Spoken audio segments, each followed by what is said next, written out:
allowances there. Are they going to dig into the hill more for that? Where are they gonna park all these people that they plan on having at this cultural center? Which I don't have a problem with that. I have serious concerns about them building into the side of the hill, where there are residents and other churches, especially Turning Point Church that sits right below that area. What happens when it starts raining again someday, like it's supposed to? No. I also ride my horse up and down that street, all around that hill, all the time. So do my neighbors. We all ride together. People that live in this area are aware of the horse keeping lifestyle we lead, and that we gotta be careful driving through here. My concern is that, I believe they stated somewhere around, they thought maybe 100 or maybe a little less people would be attending this church at that time, or this temple at that time, or at one time. Do they realize that they need to be careful driving around that twisting, curving hill? I hope so. Very concerned about it. I also am concerned about setting the precedents for future projects. Is this going to make people cry foul simply because they can't have their way? And I understand there are federal laws. I get that. But the safety of other residents and the safety of the churches that are on either side of this site, it's not right to endanger them or us. It's not right to endanger, not endanger, but it's a concern when we're riding our horses through that area. I see my time's up, so anyway, thank you very much. I didn't want to interrupt you, Ted. Oh, sure. But I'll remind you that the agenda item is the formation of this committee for communication. The council can't talk about the project. The project's been denied. The council can't talk about the project, and any input about the project really was what was received at the last council meeting. So the issue is, should we establish this line of communication or not? But any project, if there is another project proposed, goes back to the planning commission, comes to the council. Nothing changes. All the things that you suggested are going to be reserved. Okay, great. I appreciate that. Thank you. Thank you, ma'am. Linda Dixon.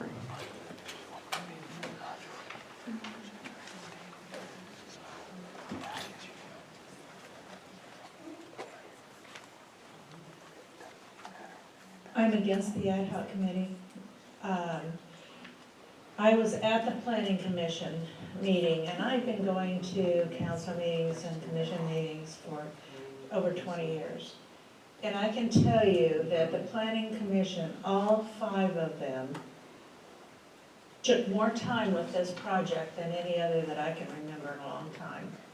They tried to work with the gentleman. They tried to say if you could do this or if you could do that. They were unmovable. Our planning commission that night, I was very, very proud of each and every one of them and the work they did that night. If this architect project manager has been meeting with the city since 2014, he knew all of this. He knew how to play the game apparently too. This is precedent setting. We had a church catty corner from my house in the strawberry field. It was turned down a couple years ago. And it was turned down, it was denied by both the planning commission and then it was appealed to council. It was denied then. And why? One of the big major reasons is that they wanted to conduct a radio church from that site in addition to the church.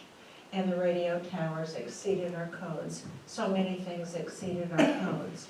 And it was denied. We did not form an ad hoc committee to try to negotiate that at all. So what are we going to do? Every time anyone doesn't want to adhere to our codes and standards or try to make them understand our lifestyle, are we going to form an ad hoc committee? I can understand trying to appeal them because they said the word lawsuit. Well, you know what? That's what a lot of people say when they do not get their way. I just think that they have gone along, the process was adhered to. I think we can stand on that and we can be proud of that. And in 1 year's time, they can come back with hopefully a project that's workable. But I'll tell you who that group should be mad at. That is their architect and engineer and builder, because apparently he sold them a bill of goods for 2 years. You didn't. Thank you, Linda. Steve Bacon.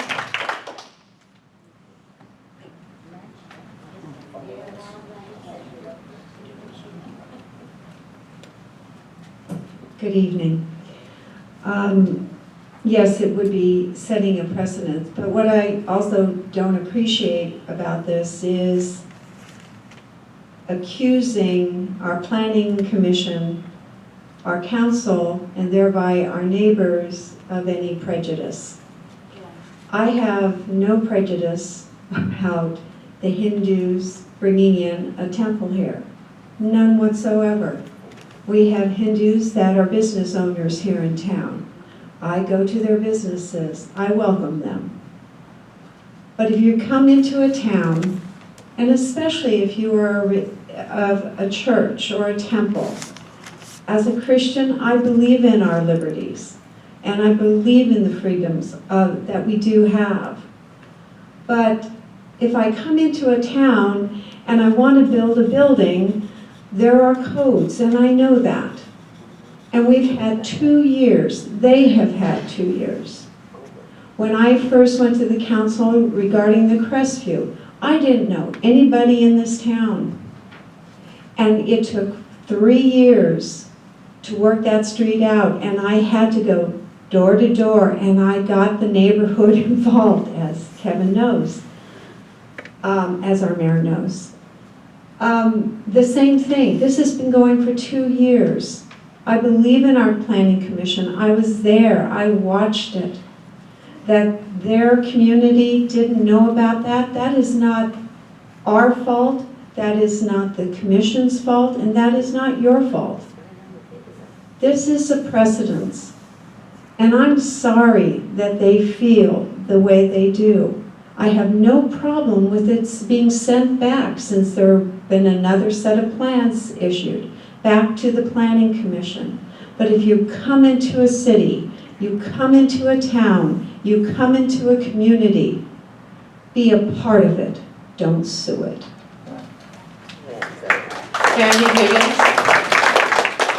By the way, I probably want to clarify what the staff report says is simply there was a complaint filed by the ACLU. There has been no threat of a lawsuit, nor have we heard from the ACLU. That this discussion has nothing to do with that. Good evening. Sandy. Sandy. I'm sorry I had such short notice, and thank you for having me. I was at both the planning meeting and the city council meeting for this topic.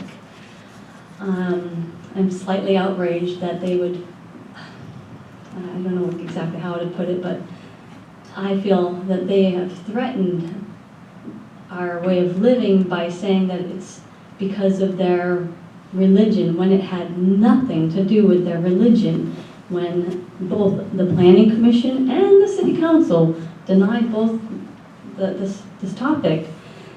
They denied it for legitimate reasons. There is nothing to do with their religion. And I just find it so outrageous that the media has been brought into this and making our city a mockery.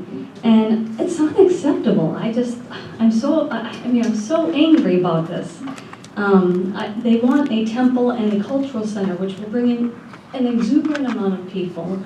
And on that street, and our busy streets cannot handle that. So I'm very frustrated. I wish that I had the answers to show that this isn't about their religion. This is about the building, where it sits, the drainage as far as onto Turning Point, onto the Mormon church. And the neighbors on the other side. Also, the condition of the water tank. That water tank is extremely old. If they happen to bump into that, you guys accept their conditional use permit, and they happen to hit it and somehow, and that 1 million+ gallons gets drained. I mean, it's very frustrating. I just wish that the city could fight for us and do the right thing. So, thank you very much. Thank you, Sandy. Allison Brown. Again, I'll remind the speakers that this is about the formation of this ad hoc committee. It's not the project. The project was heard by the planning commission and the council and denied, and that's its status and will be its status. That's what I And forgot to say. nothing happened regardless of the ad hoc committee. Yeah, I don't want the ad hoc committee. Good evening.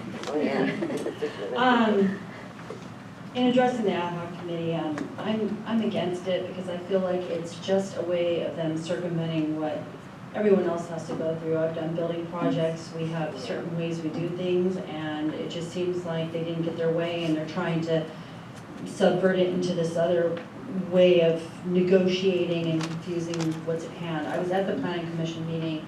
They were extensively going through every single part of the whole project from, in detail. So I think there was plenty of opportunity. And then, when they threw the project at the council without any warning, I just feel like this is just another way of just trying to push it through. And then I did want to address, because I know the city attorney had said that the ACLU lawsuit, all of that was just in word, in passing. However, I was interviewed by the Associated Press yesterday, contacted, and as a resident of Norco, she wanted to get my feelings as being someone that's against the project. And at the end of the interview, she did mention to me that she wanted to know the feel of the Norco residents, because she feels that they had said that the council and the planning commission, as well as the residents, possibly had religious discrimination. So it's not something that was just thrown out there, because I just talked to a reporter yesterday. Tomorrow they have camera crews going up to the project where they're interviewing on camera several of the Hindu proponents for the project. They have one resident that's going to speak against it, and she's looking for somebody else that's willing to do a video interview, so she had asked me. I decided not to do it because I wanted to put that out to the people behind me, because I've only lived in Norco for 3 years, and although I'm against the project and I totally support our lifestyle here, I don't own horses, and I think there's people that are better spokespeople than I am as far as riding the trails and knowing the real impact. So that's it. I applaud you. Thank you for letting me speak. Thank you. Diane Young.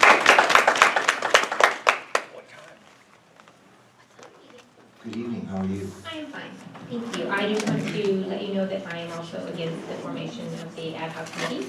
I believe they've already had their say, they submitted their plans. For all the other reasons everybody has given, I think they can go through the process again if they have new plans, and go through the whole process again and get those approved the appropriate way. Thank you. Maria Block.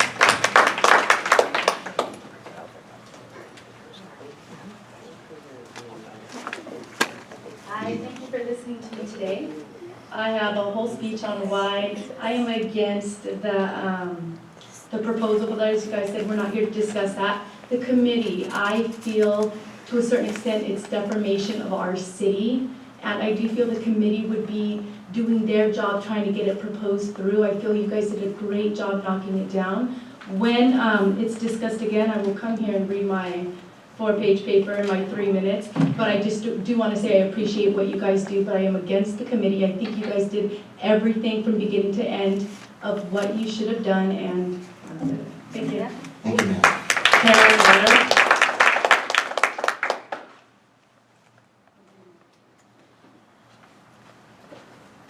Good evening. I question what the purpose of the ad hoc committee is. It seems reactionary to their scare tactics that they're going to take us to lawsuit. I understand why they were a little bit cocky when they came in at planning commission, and I'm not certain that it happened in this case, but a lot of times applicants come in with things that we know are not in compliance with code, but they say staff recommends approval. So when they see that, it says, okay, I'm good. And then they come up here and then staff or the planning commission, city council does not approve it because it's not. I know that the staff does a really, really hard job, and they work very hard with these people. But I think a lot of people take that at face value. That means they're gonna get approved. So when they don't, it's a complete shocker.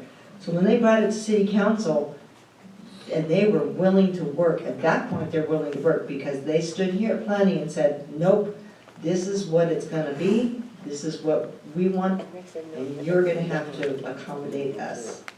So I think the ad hoc committee, like I say, it's a scare tactic, it's responding to their scare tactic, and it doesn't really change anything. I would think you either wait the year, or you have the option of reversing your decision and sending new plans back to planning, and they can work with them. I think they're listening now.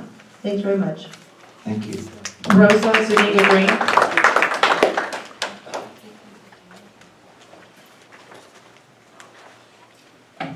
Thank you once again. I say ditto to everything everybody else has said, but in regards, I realize that no lawsuit has been filed.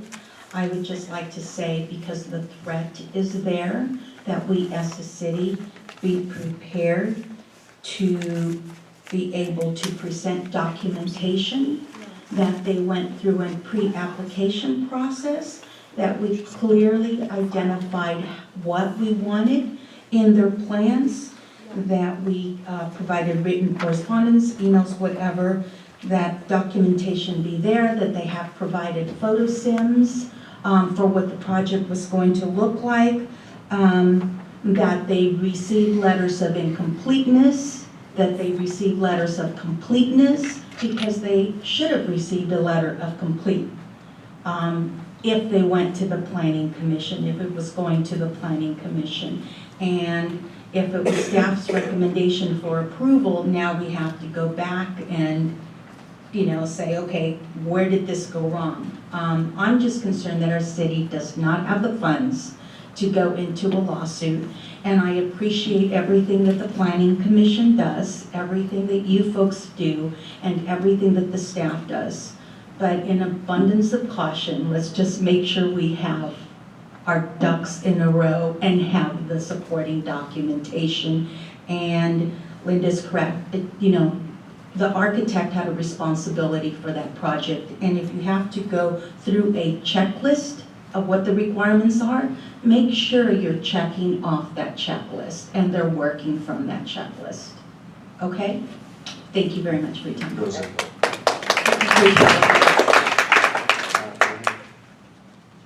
I'd like to say, make a comment only because the issue of Associated Press reporter contacting residents. I just want to say that the same reporter has also contacted the city and requested to come out. As a matter of fact, they will be at City Hall tomorrow to look at the drawings pertaining to this project. They will be also meeting with staff. I have also requested that the mayor participate in that meeting and the member of the planning commission participate in that meeting. But just for transparency purposes, that is something that is going to be happening tomorrow.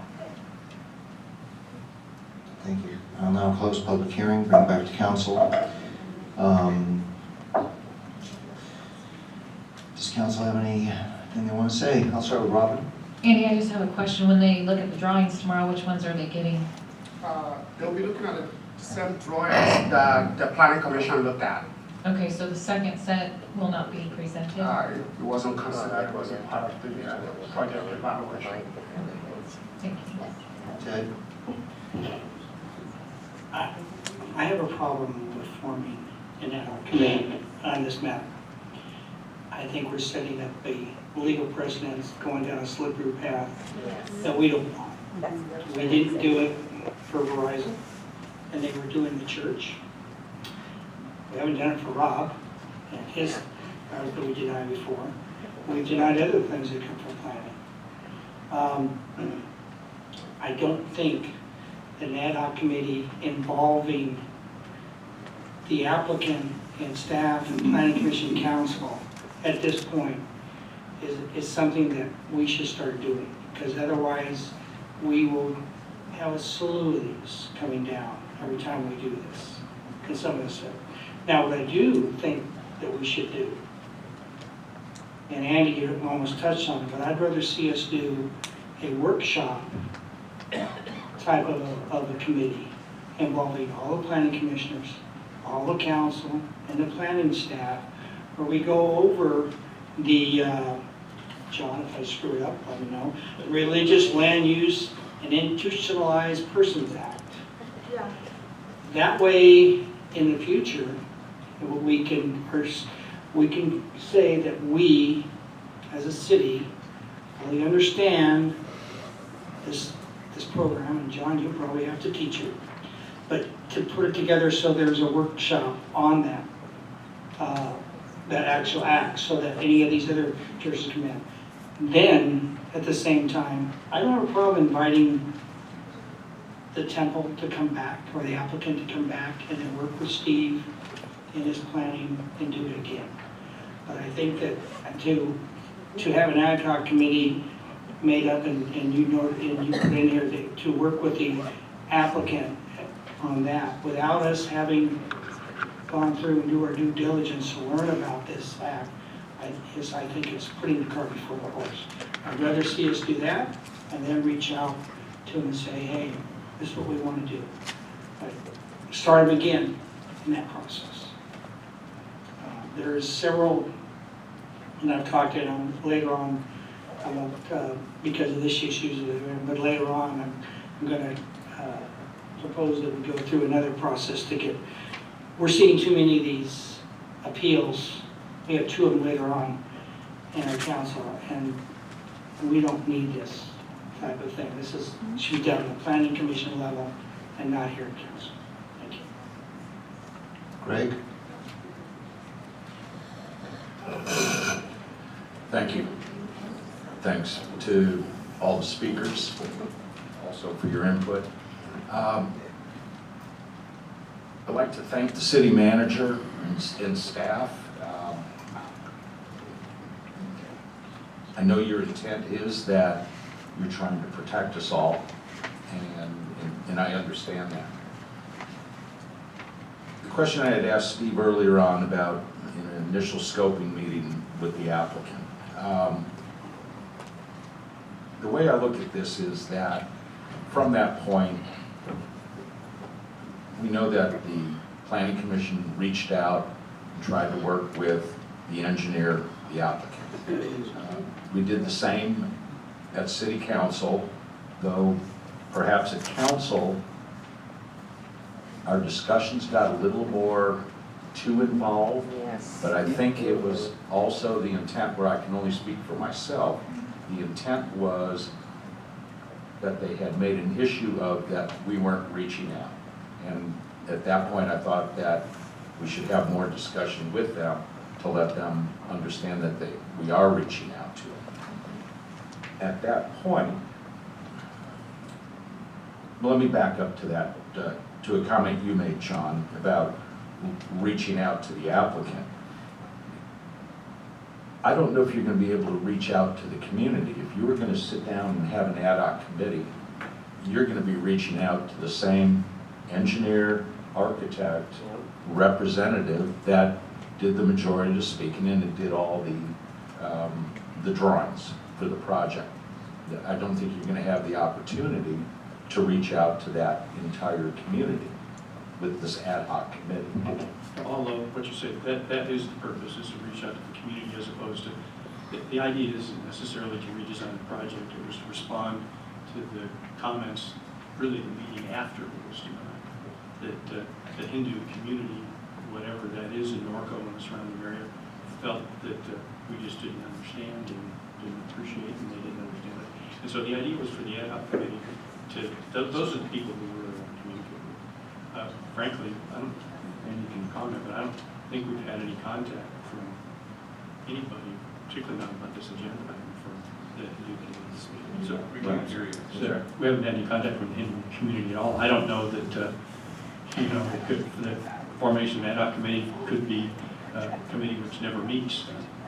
But you're right, the idea is not to meet with the architect again and meet another planning commission or another planning staff, is to try and open a line of communication with that community. Well, based on at our council meeting, that He was the main speaker and he was representing that community. Yeah, no, I was just Okay. the one after. But with that, at the end of that meeting, their representative, their engineer, had agreed to follow our codes, to address our infrastructure, the drainage concerns, the traffic concerns, the parking, and all the architectural elements. And that was the read that I got out of that meeting, that I got it, I want to work with you. And my feeling is, at that point, if you want to follow our codes and work on mitigating all these impacts, then welcome to our community. With that, we have a process in place. The applicant is available, he can come back and apply for this project, but I can't support the ad hoc committee because what we're doing is we're adding another step to the process that we don't afford to any other resident, any other applicant. And that's the problem I have. So I'm not going to support the ad hoc committee, though I do appreciate the city managers. You're watching out for us, I know, but I just can't support it, Andy. Thank you. The problem we have, of course, is that it's based really on a press enterprise article. And that's really the issue. And sadly, I think really, and I agree with what's being said, I think that we do need to make sure that everybody who's involved understands that the process makes itself available. When Andy first brought this up, I misunderstood, and I thought it'd be sort of an informal, well, hey, here's the mayor's phone number, here's Robin's number, here's whose ever number, and we're totally open. It's an issue of you want to build a gigantic building on a hill above a neighborhood. And I think that unfortunately they've taken the next step. And the reality is that this could be could have serious ramifications for the city. I think as long as we make it known that we are open to communicating and that there is still a process in place, I like to think that that will suffice. And if they want to contact the city manager and they want to meet with us, but I'm given that they've contacted the Associated Press and all these different people, I'm assuming that they're trying to even jump the communication step. And so I think somehow we just need, when we meet tomorrow, maybe we just need to let them know, we are open to you, please understand that there is a process in place, you can come back, and that it's more about building and such. So I guess I have to agree with the rest of the folks that to formalize an ad hoc committee, I actually don't see the use of it, but I do think we need to somehow make sure they understand that whoever wants any project, because the truth of the matter is we do this all the time. We just don't formalize it. We do this all the time. Andy calls up 2 council people, we meet with somebody who's having a problem. We do it all the time. We are not setting a precedent except to formalize it. So maybe if we informalize it, I think I'd be more comfortable with that, and then and go from there. I do understand John's point of view is that by taking this step, you are, unfortunately the reality is, we live in a city with 1,000 acres of government buildings. Play with those boys sometime. And the truth of the matter is, there's a big dog sitting there and they're trying to attract their attention. And what John and the city manager are trying to do is say, hey, there's a big dog out there. And so I think somehow we need to achieve the goal, and I was talking earlier to Ted, really what we have is a media problem. We need to let people know what we're doing. And so I don't quite know how to do that other than to informally just have the city manager, he's very capable, and our attorney, and if they need to talk to us, they talk to us. And if he wants to put together a group of people to meet with them, just like tomorrow, we're going to meet with them. And I think as simple as that, because we really have nothing to hide. I think that, quite truthfully, the first thing I'm going to, I hope they'll do is they need to listen to the Planning Commission meeting. And I think that right there is very, very telling. So, do we have a motion? Do we have a move here? Is there something that we want to do? The issue, we want to be transparent. So, Any suggestions, ideas? I have a question. Yeah. I really appreciate what Councilman Hoffman said about becoming familiar and having a workshop, so I think that's something we definitely need to work towards. And then also what you said towards the end, this whole time I'm thinking, this isn't about planning commission, this isn't about city council, this is about media, period. And so if there's some way that as a city or an organization that we can figure out how to communicate a little bit better or effectively about what our mission, our goals are for our city and our community, just as a general rule, and then also to people coming to this community, because it's gonna be something that's gonna come up later, I think, in some of our other discussions, that we need to kind of be in front of the ball sometimes on some of these things as they come forward, instead of being behind it and being run over by it. So, I would like at some point in time for us to kind of maybe look at how we deal with media issues like this. So things that aren't an issue and where we followed procedures and we followed everything we're supposed to, don't turn into something where we're getting a black eye over it. So I am against the ad hoc committee. Ted? In working for the sheriff's department for 26 years and all other part, and you're right, Kevin, the media can tear you apart. We have a PIO, and that is the public information officer. He is the person, or she, and they're selected, they speak for that department. And that the one thing, and in situations like this, it would behoove us to have a centralized place. I know that as the mayor, you have that right, as the council people, we have that right.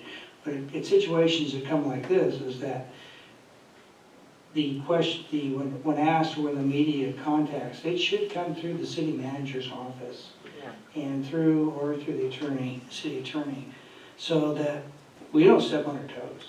We don't say things out of emotion, but there's a structured response. Or we don't get ourselves into trouble. And that's my feeling on it, is that in any of these situations that the press is tearing us apart. We saw that the first day when the article showed up, is that he evidently doesn't listen very well or whatever, but he wrote what he wanted to write. They sell papers, that's how they do, that's how they make their money. But I believe that we need to centralize that media person, and that information needs to come from one source, from a city. Fire department does it, sheriff's department does it. That's where it comes from. It doesn't come from a line troop, it doesn't come from anybody else. It comes from that person, and they have the structure, and they say things that are politically correct. I hate to use that word. They use it so that it follows through the direction from the city. No press release. So anybody else? Anything to say? So I'm assuming, I guess just make sure that Andy understands that we want to be as transparent as possible when we designate him as the person that they talk to. Or he can pick people he wants if they want to meet or something like that, because they may want to pick a meeting or something, and just give him the wherewithal that he can inform them of what the process is.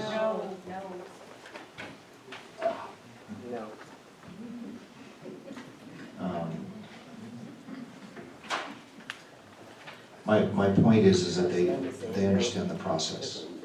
Now, if you want, we can hide the process from them, but it's not what we want to do. We want to make sure they understand that they can go to planning. We have to have one person that says, hey, this is what you need to do now, this is what you need to do now. So that we're transparent, that's the goal. I think. If it's not, then I'm fine with that. Hope you're saying the same thing. We have a process in place. Right.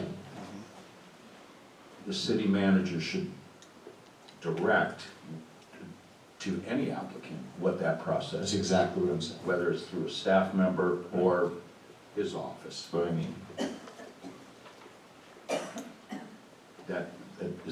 That's exactly. All I'm saying is that what he would normally do with any other applicant, he just makes sure that any applicant knows exactly what they need to do next. And that's, like I said, we have a process in place, city manager or can direct staff or himself to direct the applicant. With that, I'll make a recommendation at this time not to approve the formation of an ad hoc committee. As indicated on the paperwork, correct?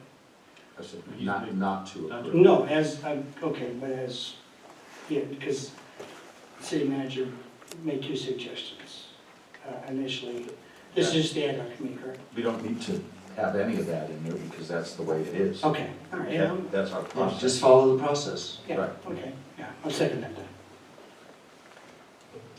Councilmember Schronemeyer? Yes. Hoffman? Yes. Mayor Pro Tem Newton? Yes.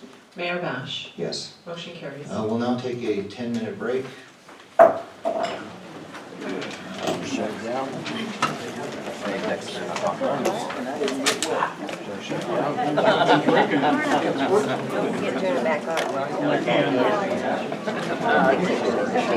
Your good behavior tonight.